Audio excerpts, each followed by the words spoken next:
estamos acá en un episodio más de Esencia Femenina. Hoy tengo a mi querida amiga y colega Pamela Barquero, ella es especialista en metabolismo.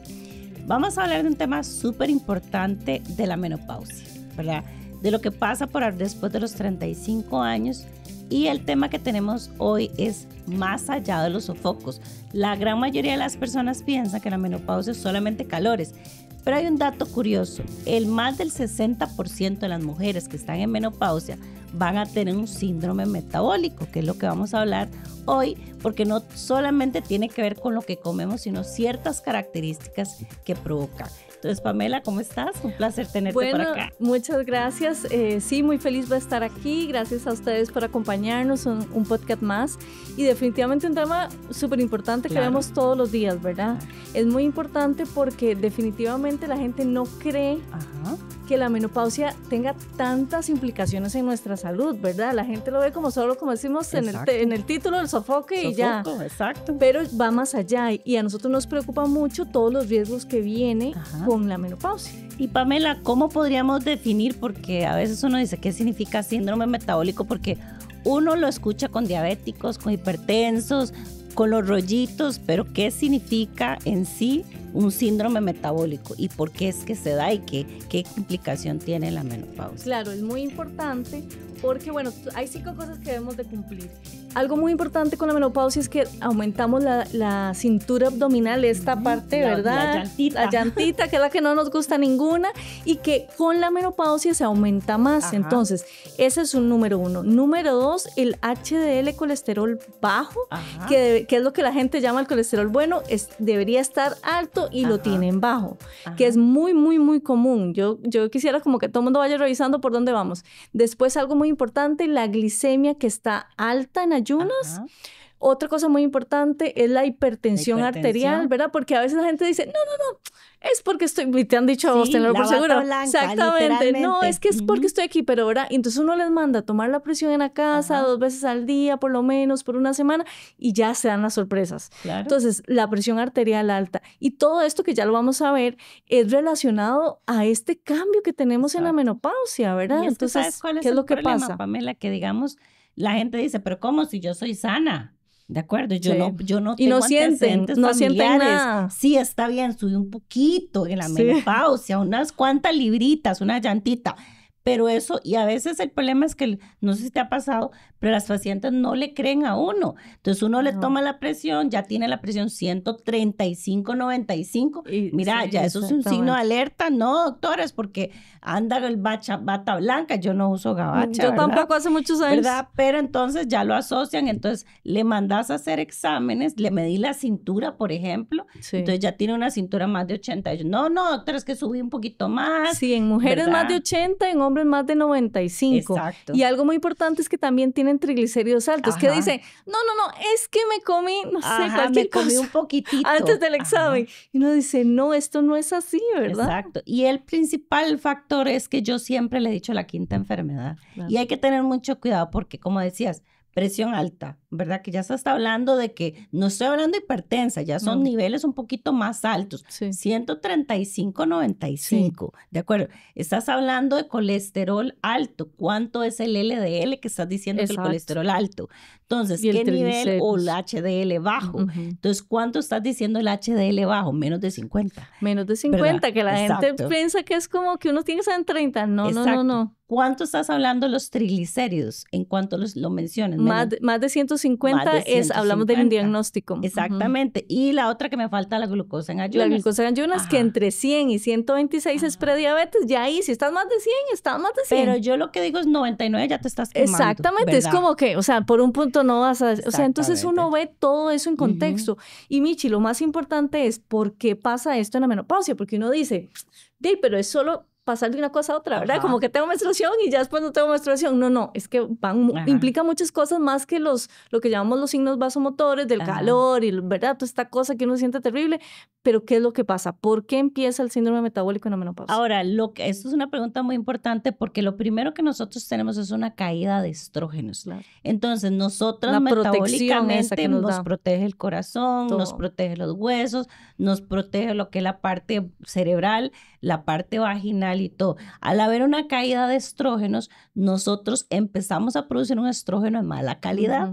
Entonces, aumenta la resistencia a la insulina, me empiezan a aumentar las llantitas, ¿verdad? Aumento grasa abdominal y pierdo músculo.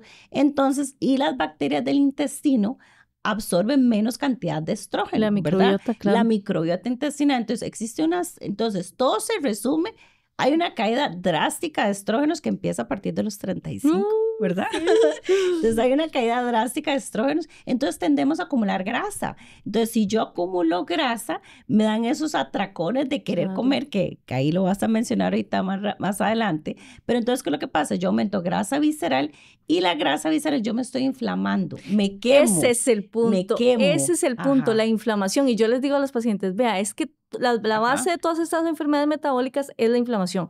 No hay cómo. Y bueno, también la inflamación es la base de cáncer, es la base de enfermedades cerebrales, ¿verdad? Entonces, es un todo. Entonces, ¿qué pasa? Que si tenemos inflamación, que si además tenemos una alteración en la microbiota intestinal que se llama leaky gut, donde hay una permeabilidad de la microbiota, entonces empieza toda esta inflamación. Entonces, si uno va sumando todo este montón de cosas, la edad, ¿verdad? Y si tenemos antecedentes familiares, todavía más. O sea, si tu papá o tu mamá tuvieron un infarto, ¿verdad? Jóvenes, si es hipertenso, si es diabético, entonces todo suma, solo que antes, tal vez antes de la menopausia, uno no lo siente tanto, pero cuando viene el golpe y en tu consulta y en la mía se sientan y dicen, doctora, yo estoy haciendo exactamente lo mismo, pero estoy fatal, me siento hinchada, subí de peso, no tengo energía, estoy cansancio, que es parte de los síntomas, ¿verdad? Que son muy inespecíficos, porque la gente no sabe, dice, ay, no, puede ser que ya porque estoy vieja y ya, o porque hice mucho trabajo, o porque, pero no, es que todo esto de la caída de los estrógenos es... Porque, digamos, la caída de los estrógenos que además provoca, entonces, yo no duermo.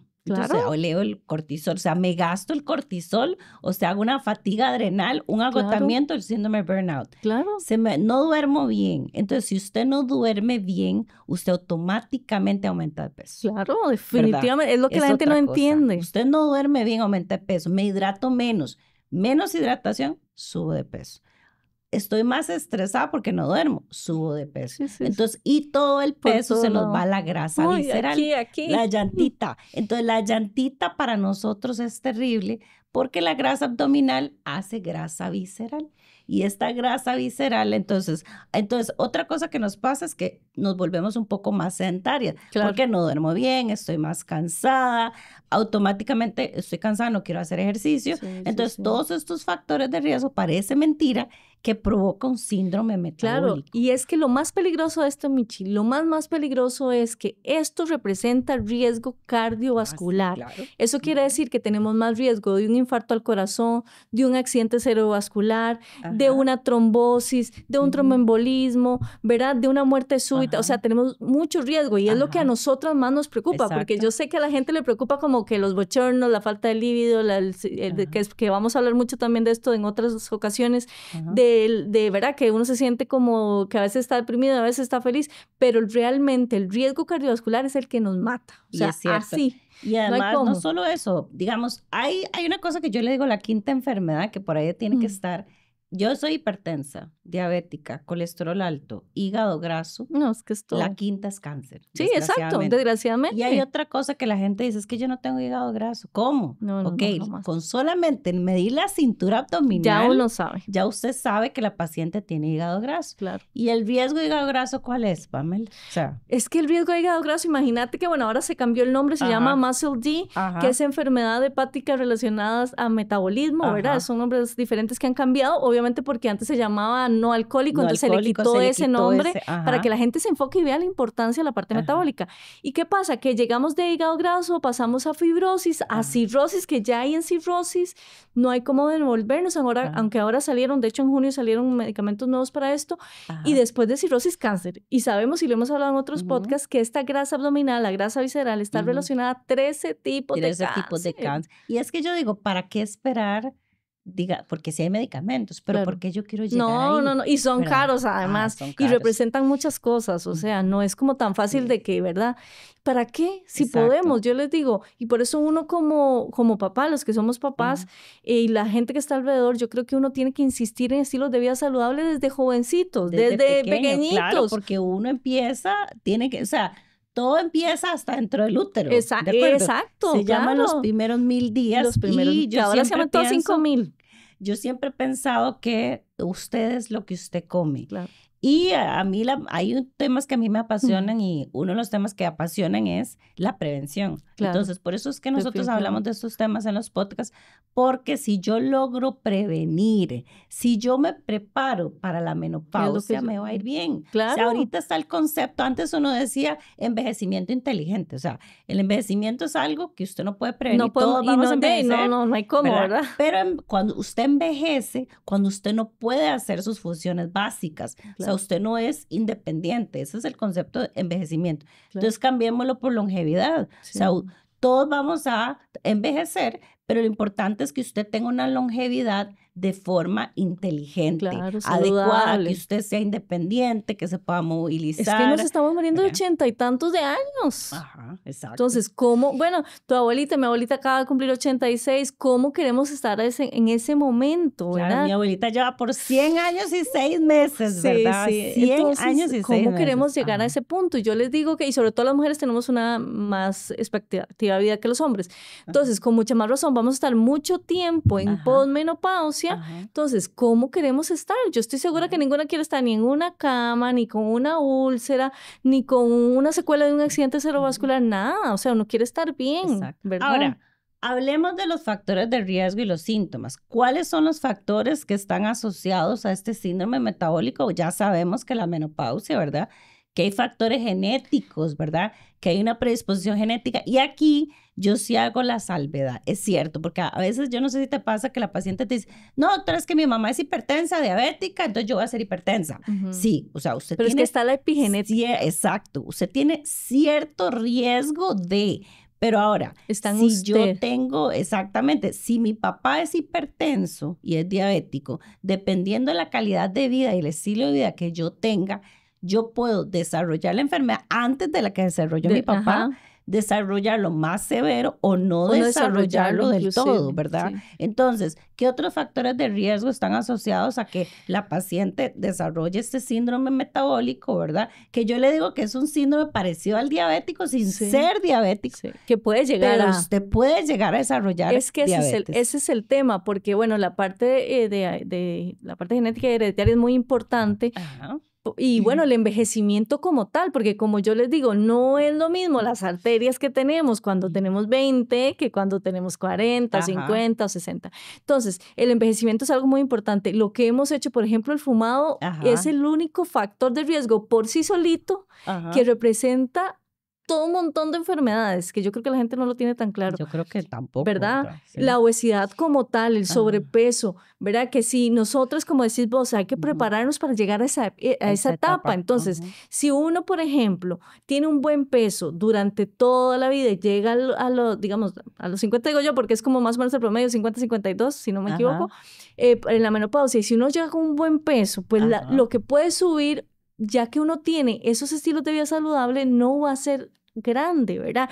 Yo como les digo, hay que hacer un duelo de que uno no va a pesar lo mismo que pesa a los 20 años, hay que hacer ese duelo. Pero definitivamente todos estos factores de riesgo, la menopausia, la edad, el fumado, los malos estilos de vida, el no dormir bien, todo eso empieza a sumar hasta que llega todo. Ahora hay una cosa importante porque a veces las pacientes se frustran, es cierto, o sea, usted tiene que saber que la menopausia lleva implícito algo. Sí. O sea, usted va a subir de peso. Sí. Y lo que usted va a tender a ganar es más grasa visceral. O sea, es una lucha constante. Es para el resto del... Exacto. Y hay una cosa importante que en la menopausia, yo le digo a las pacientes, o sea, usted no tiene que ser flaca. Porque si usted es muy delgada, aumenta el riesgo de osteoporosis. Bueno, ¿verdad? Y sarcopenia y todas las otras cosas. Pero usted lo que tiene que ser es fuerte, ¿de acuerdo? Sí. Usted tiene que ser fuerte y desarrollar masa muscular. ¿Por qué? Porque en la menopausia ya se ha visto que usted tiende a ganar de 1 a 2 kilos por año y pierde 10% de hueso por año. Claro, y eso es pacientes no tratadas. Y obviamente el metabolismo se altera porque usted pierde mucho de lo que es la microbiota, el metabolismo es más lento, la tiroides se puede alterar un poquito, ¿verdad? En la menopausia. Entonces sí, tenemos muchos factores y yo les digo a la paciente, o sea, usted tiene que pagar el precio por estar en su cuerpo. Entonces, ¿cómo decir? Usted paga peaje para estar en su cuerpo. Entonces yo digo, ok, yo pago peaje hoy. ¿Cuál es mi peaje?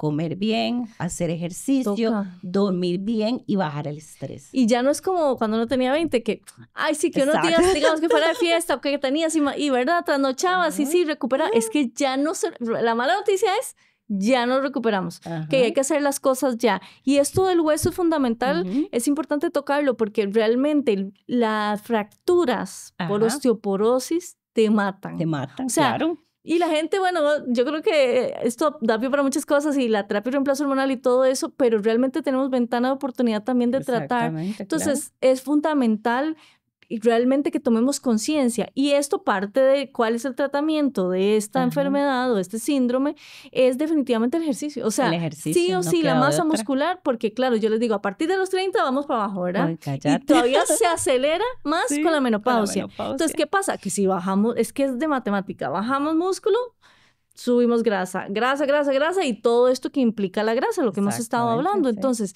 el ejercicio fuerza, que en las mujeres nos cuesta más el ejercicio más. Un poquito más. Y es que yo creo que eso es algo como más, digamos, de lo que nos han dicho los papás. Claro. Que las mujeres no tienen por qué subir peso, músculo, que se van a tener un cuerpo muy masculino, ¿verdad? Pero el músculo es súper necesario, súper importante. Y otra cosa importante, a veces las pacientes llegan a la cita y dicen, pero tienen ciertos síntomas como yo tengo fatiga, me siento cansada. Sí, así es como nosotros nos damos cuenta que probablemente puede tener un síndrome metabólico. Cansada, fatigada, no duermo bien, me siento inflamada, me siento como hinchada, ¿verdad? Otra cosa es que hay cosas que son muy obvias de un síndrome metabólico, la acantose nígricas, que se les oscurece el cuello. Las axilas, la entrepierna, hasta los nudillos. Los nudillos. A veces uno como no tengo, bueno, hay pacientes, por ejemplo, que nunca han tenido infecciones por una cándida y llegan con una candidiasis insoportable. Te haces exámenes, es diabética, o ya tiene cierta resistencia a la insulina. Claro. Entonces, o digamos, tienen, ¿cómo se llaman estas pelotitas que se les salen acá? Los acrocordomas. Exactamente. Entonces, esas son otras características, porque las pacientes le dicen, es que ¿cómo usted puede decir que yo tengo un síndrome metabólico y yo no tengo eso? Y por supuesto, hay cosas que uno hace en la consulta. El peso, o por ejemplo, le haces el InBody, ¿verdad? O el DEXA, digamos. Entonces ya te dice sobrepeso, ¿de acuerdo? Entonces ahí te das cuenta que ya la paciente, o le medí la cintura con solamente la cintura. Es algo tan sencillo que lo pueden hacer en la casa, mídense. Si está más de 80 en mujeres o más de 94 en hombres, ya es una alarma.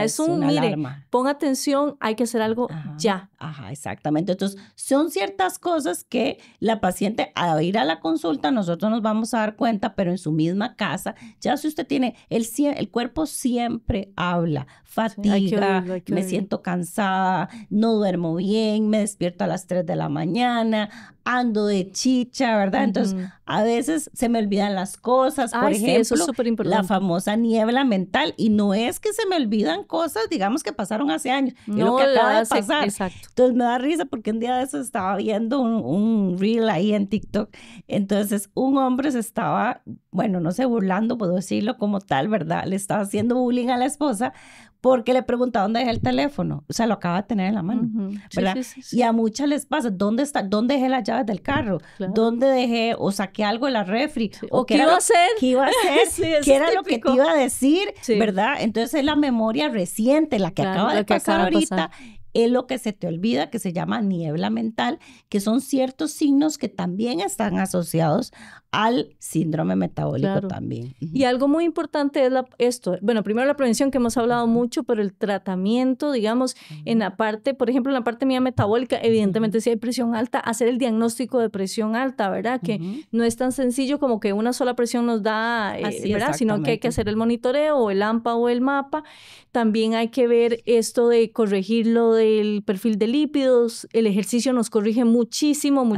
La parte de hígado graso nos ayuda muchísimo. ¿Cómo hacemos el diagnóstico, digamos? Que a la hora de que ya tenemos lo que son síntomas, que era lo que estábamos hablando, entonces, ¿cómo hacemos nosotros en la consulta o cómo diagnosticas el síndrome metabólico. Ok, número 1, hacer exámenes de sangre, perfil de lípidos, glicemia, hemoglobina glicosilada, hacemos índice HOMA, o sea, hacemos toda esta parte metabólica para ver qué, ¿verdad? Decimos a la paciente, tómese la presión 2 veces al día por una semana, siempre a la misma hora, le tomamos obviamente la cintura abdominal, si es posible hacemos un InBody o un DEXA o alguno de estos instrumentos que utilizamos para ver sobre todo el porcentaje de grasa, dónde está la grasa, ¿verdad? En esto normalmente nos dicen también grasa visceral, pero si es posible podemos hacer un ultrasonido de abdomen para ver cómo está hígado, ¿verdad? Y ver en qué etapa estamos del hígado graso, ¿verdad? Y entonces vemos los factores de riesgo, porque claro, esto no es una consulta de un ratito, ¿verdad? O sea, hay que tomarse su tiempo para hacer todo el historial, todas las cosas,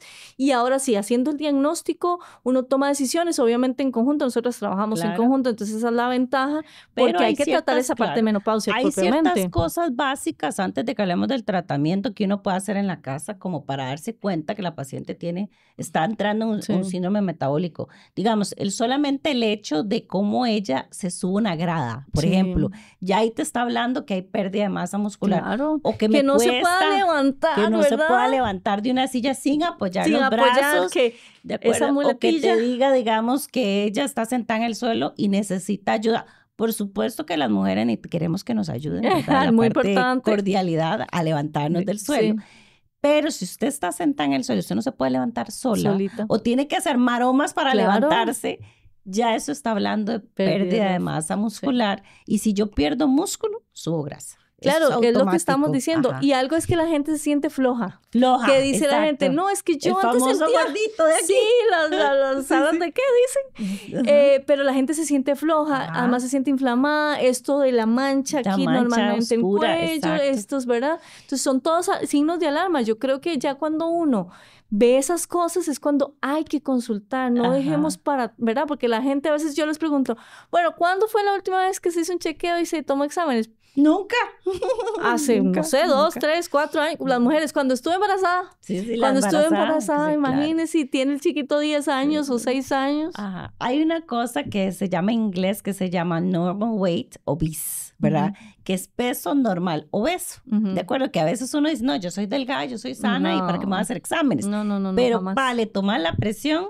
Y como habíamos dicho, rangos no tan altos. O sea, yo no estoy hablando justos, de 150, así. 100, No, ¿verdad? Están 139 sobre 90, 140 sobre 95. Diría, no, eso no es hipertensión, pero ya es un signo de alarma.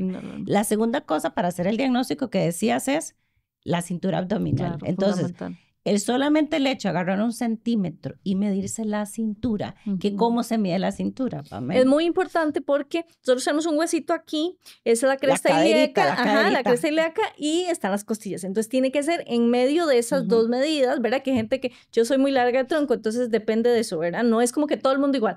Y entonces usted pasa en medio de esas dos referencias, pasa el centímetro, usted respira profundo primero, bota el aire y se queda tranquilo, y esa es la medida. Esa es la medida. Entonces, eso ya nos hace dos criterios. La otra cosa, laboratorios. Laboratorios, ¿verdad? Que ahí vienen varias, ¿verdad? El triglicéridos, HDL, ¿verdad? Ahora, cuando uno está en la menopausia, la premenopausia, o sea, es como cuando uno llevaba, con los que tenemos hijos, llevaba a los chiquitos al niño sano, que había que ir cada 3 meses. Cuando usted está en la premenopausia, posmenopausia, usted tiene que hacer sus chequeos cada 6 meses, una vez al año, dependiendo de las comorbilidades que usted tenga. Entonces, usted aunque usted se sienta bien, hay que hacerse los exámenes. Los exámenes yo no me los hago cuando estoy enfermo. Obviamente, si yo me siento mal, tengo que hacerlo. Pero la cosa es prevenir. O sea, yo puedo prevenir la enfermedad. O sea, ¿para qué yo quiero ser diabética? Mejor diagnostico la prediabetes o la resistencia a la insulina. Para devolverse. O sea, para que, la prehipertensión no existe, no existe, ¿verdad? ya se quitó ese término, ese término ya no existe. Pero ya no existe, o sea, usted es hipertensa o no es hipertensa, pero bueno, el hígado graso yo sí lo puedo prevenir porque yo puedo bajar la cintura abdominal. Definitivamente. Entonces tenemos la presión, que la tomamos en la consulta, tenemos la cintura, que la podemos tomar en la consulta, exámenes de laboratorio, que yo no estoy hablando de niveles de azúcar en 500. No, ya dijimos que glicemia más de 100, ¿verdad? Más de 100, y ya cuando a mí me causa gracia en ayunas te dicen las pacientes, no, doctora, estoy 97. Le digo yo, ¿cómo? Usted está a la par de la puerta, usted abre la puerta y ya está adentro, exacto. Entonces ya, por ejemplo, ya niveles 96, 97, 99 ni hablar, ya son signos de alarma. Claro. No, o sea, ya 100 me dice, es que está por debajo de 100, está a un punto. Eso, eso para mí ya está alterado. Claro. El HDL, que todo el mundo le dice, el colesterol bueno, que bueno, no hay colesterol bueno ni malo, el protector y no. Pero digamos, aquí el colesterol, el HDL bajo, también es riesgo de, o el LDL alto. Sí, pero porque hablamos hablamos de dislipidemias aterogénicas. Exacto, entonces aumenta el riesgo cardiovascular. Ahora, y la otra cosa que también hablamos es el hígado graso. Sí, claro. ¿verdad? Entonces, el hígado graso que no necesita un ultrasonido, yo puedo sospecharlo con solamente ver el diámetro de la cintura. Y ya como decía, si ya tenés equipos más sofisticados, un InBody, un DEXA, ¿verdad? Sí. Que podemos medir. La balanza, la que tenemos todas en el baño, ¿verdad? Sí. De acuerdo, que es como el temor de todas las mujeres, el peso. Uno siempre se guía por el numerito que dice el peso. Pero no es... ¿Y por qué no es tan importante decir eso? Ahora cambió. En enero de este año, el Lancet lanzó los nuevos criterios o las nuevas definiciones de obesidad. Hablamos de obesidad preclínica y clínica. ¿Por qué es diferente? Porque, por ejemplo, esto que decís, tal vez alguien se pesaba, sobre todo más los hombres, pero digamos que se pesaba y estaba un índice de masa, que antes solo lo hacíamos con índice de masa alto, sin saber nada más. Usted por altura y peso tiene un índice más alto, entonces se clasificaba como sobrepeso o obesidad. Ahora, el tema es que eso no es suficiente, entonces por eso necesitamos cintura abdominal. Entonces ahora hablamos de obesidad preclínica, la persona que tiene una cintura abdominal alta, que eso quiere decir que tenemos un aumento de la grasa, de verdad, de la cantidad de grasa, que haya masa muscular o normal o baja, por ejemplo, y que digamos, no tenga ninguna comorbilidad. Pero si tenemos grasa abdominal alta, cintura abdominal alta y eso, hablamos de obesidad, que muchas veces la gente decía, pues es un poquitico y nada que, y verdad, pero y tenía estás hablando dos factores, grasa abdominal y cintura, son solo dos, exacto. ¿verdad? Y ya hablamos de obesidad. Estamos hablando de obesidad preclínica. Ahora hablamos de obesidad clínica cuando no solo hay estas dos cosas, que puede que haber músculo bajo, que puede ser el músculo normal o bajo, que la grasa abdominal está alta, que la cintura abdominal alta, sino que también además hay alguna de estas cositas que estamos hablando, que aumentó la presión, que el azúcar está un poquito alta, que tenemos hígado graso. Entonces, si hay otra cosa, hablamos de obesidad clínica. Entonces ya cambió, o sea, ya no es el índice de masa. Yo prefiero que, como yo sé que eso de la pesa, que es como la gente lo tiene arraigado. Ahí. ¿Cuánto peso? Exacto, pero ahora hay que medirse cintura abdominal. Ya con solo eso que lo podemos hacer en la casa, ya sabemos que si está por arriba, ya. O sea, ya tenemos que hacer algo al respecto. Es que no podemos tardar esto. Es que, como te dije, nosotros sacamos el riesgo cardiovascular en todas las personas y eso lo hacemos a 5 y a 10 años. Te puedes imaginar que nosotros, yo que tengo 41, de ahí, si a los 10 años tengo un infarto, tengo 50, 51. Ay, cállate, Dios no libre. Pero entonces, te puedes imaginar que eso lo podemos cambiar porque volvemos a lo mismo, estamos viviendo muchos años. Entonces, no es como que la gente lo veía larguísimo. Sí, pero hay una cosa importante, sí, es cierto. La mortalidad, ¿verdad? Disminuyó, ¿verdad? Y tenemos más años de vida. Pero ¿cómo estamos viviendo? Sí. ¿De acuerdo? Como te digo, mi abuela tiene 100 años, 6 meses. Sí. Pero mi abuela no te consume Coca-Cola. Claro, es que los ultraprocesados Mi abuela se levanta con las gallinas y se acuesta con las gallinas. Qué linda, sí. Mi abuelita no come todos productos frescos. Ella no te come productos procesados, ¿verdad? Porque ella vive en, una finca, ¿verdad? Gallina de patio, era lo que se comía. Claro. Huevitos recién puestos, ¿verdad? Entonces, no tiene esa vida de estrés, no hay tanto humo ambiental. El ruido, todo. Esos tóxicos a nivel ambiental que existen, entonces... ella y está tranquila y ella nada le estresa, ¿verdad? Mira, el jueves antepasado nos preguntaban en una charla que andábamos nosotras y nos decían, doctora, ¿qué es lo que usted cree que ha ido cambiando? Y lo más importante yo creo que es esto que hablaste. Uno, los ultraprocesados. Es que nosotros, yo no sé, pero yo me acuerdo que uno tenía algo como en diciembre, pero es que ahora todo lo tenés a la mano, o sea, todos los ultraprocesados y eso tiene colorantes, preservantes, edulcorantes, todo. Y entonces los ultraprocesados vinieron a matarnos, desgraciadamente. Claro. Entonces, ultraprocesados, el sedentarismo terrible, porque si tu abuelita vive en una finca, tiene que caminar a ver las gallinas, tiene que caminar para ir, no sé, a la pulpa, lo que sea. En cambio, aquí todo está cerquita, además tenemos carro, y entonces es terrible el sedentarismo que tenemos en este momento, es impresionante, ultraprocesados, sedentarismo, mal dormir. Entonces, claro, esto del ciclo circadiano, que me encanta eso de tu abuelita, que es de 6 a 6 literal, eso es lo que tenemos. Eso es lo que hay que hacer. Desearíamos todos, yo quisiera hacerlo. Claro. De 6 a 6 uno debería comer, dormir, estudiar, trabajar y todo, y ya uno acostarse tempranito, dormir, ¿verdad? Y tener esa parte reparadora para bajar el cortisol, pero en este estrés que vivimos terrible. Pero ya tenemos que ir cerrando, desgraciadamente es un programa súper interesante y no hemos llegado ni al tratamiento, pero bueno, importantísimo es, yo siempre pienso, somos lo que comemos, que es lo que decís, ¿verdad? Entonces, hay ciertas cosas que nosotros tenemos que modificar. Lo más importante es que a nosotros nos dieron un cuerpo, que es y si yo no lo cuido, me va a dejar botada, como decirlo así. Entonces, lo importante es, yo tengo que dormir bien. Claro. 7 a 8 horas es lo recomendable, ¿verdad? Todo el mundo se va a estresar, eso es algo cotidiano, pero no importa, que es cómo usted maneja el estrés, utilizar mindfulness, meditación, dejar el teléfono en la noche. ¿Cómo nos cuesta eso? Esa lucecita azul que parpadea, o sea, hay que quitarlo por lo menos 1 o 2 horas antes de dormir, bajarnos los niveles de estrés. Alimentación, todo el mundo habla que la keto, que no la keto, que la mediterránea, que, ¿verdad? La asiática, que lo que sea. Lo más importante es tener una nutrición adecuada para su organismo. Y para el resto de la vida. Es que no podemos hacer unas dietas así, de unos días. No se puede. No, y esas dietas... Y en la menopausia es terrible, o sea, el ayuno prolongado en la menopausia no siempre es tan bueno. No. Usted tiene, porque el problema es que, digamos, y bajar los niveles de azúcar. Claro. Y no estoy hablando del azúcar de mesa. No, porque eso se ha bajado mucho, pero... los procesados. Todos los porque procesados. hace picos de azúcar. Claro. Haces picos y te da esos atracones por estar comiendo dulce, ¿verdad? Entonces, yo siempre le digo a las pacientes, si usted desayuna y a las 2 horas usted tiene hambre, como si no hubiera desayunado, usted está haciendo picos de azúcar. Claro.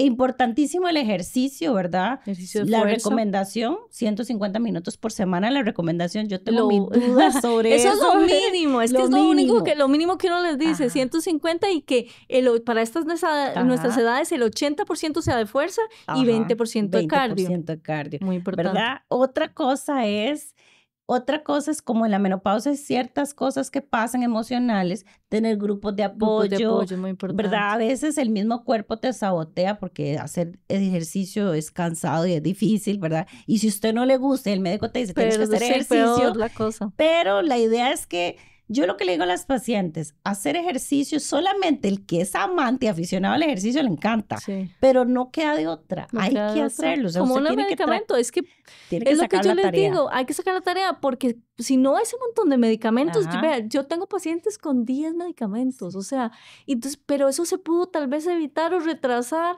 o menos medicamentos si haces ejercicio, es carísimo. Pamela, es caro, vea, yo tengo una paciente que gasta 150,000 colones mensuales en medicamentos. Y usted dice, doctora, pero es que hay medicamentos que los tiene la institución y otros que no los tiene.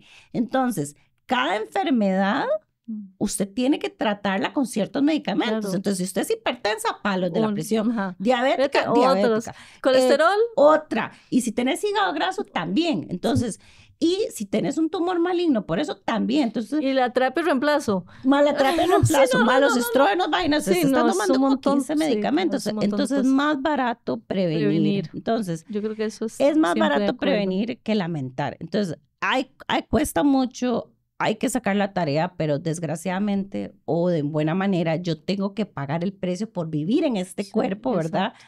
Porque así como usted cuida su teléfono, cosas materiales, ¿verdad? Cuiden más en otras cosas que en la ¿verdad? Uno, no. Usted tiene que cuidar el cuerpo, porque si fuera que yo fuera a la tienda y decirle, cámbiame por ese, no, este es el que tocó y no, es lo que hay. Entonces, si yo no cuido la casa en la que yo estoy, que es mi cuerpo, el cuerpo te deja botado.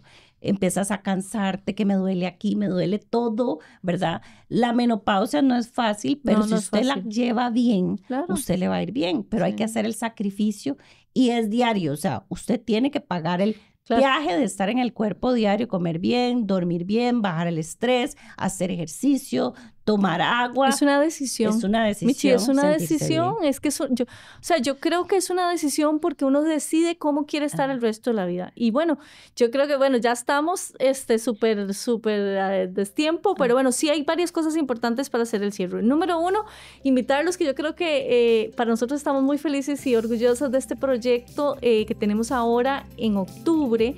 La edad no me define, somos más que un número y somos más que la menopausia. En realidad vamos a hablar de todo esto y más, ¿verdad? Con muchos profesionales, nutricionistas, psicólogos, también nos van a chinear con la parte de imagen, la parte dermatológica. Y las invitamos porque va a estar lindísimo, vamos a ampliar, tenemos sorpresas, está incluido la comida, entonces las invitamos para que, bueno, nos sigan en redes sociales y vean toda la información de este evento que ya está súper cerca. Aprovechemos el Día de la Madre para regalar esto tan importante, ¿verdad? Regalarnos salud, regalarnos información, porque la información definitivamente hace la diferencia en una persona y la otra. Y así que muchas gracias por estar con nosotras, ¿verdad? Un episodio más, agradecerte a vos, Michi, porque esto nunca nos alcanza, siempre queremos hablar más, pero agradecerles a todos por estar aquí. Y no se les olvide de seguirnos en redes, ¿verdad? Nos pueden seguir ya sea en YouTube y en Spotify, y nos pueden aclarar o anotar ahí si quieren algún tema. Todos estos días vamos a estar hablando mucho de lo que es la premenopausia, menopausia, todo lo que conlleva, pero como dice Pamela, en este seminario que estamos haciendo especial para ustedes, vamos a aclarar todas las dudas, y más aquellas pacientes que no saben si deberían o no tomar terapia de reemplazo hormonal, que tiene sus implicaciones. Entonces, muchas gracias. Gracias.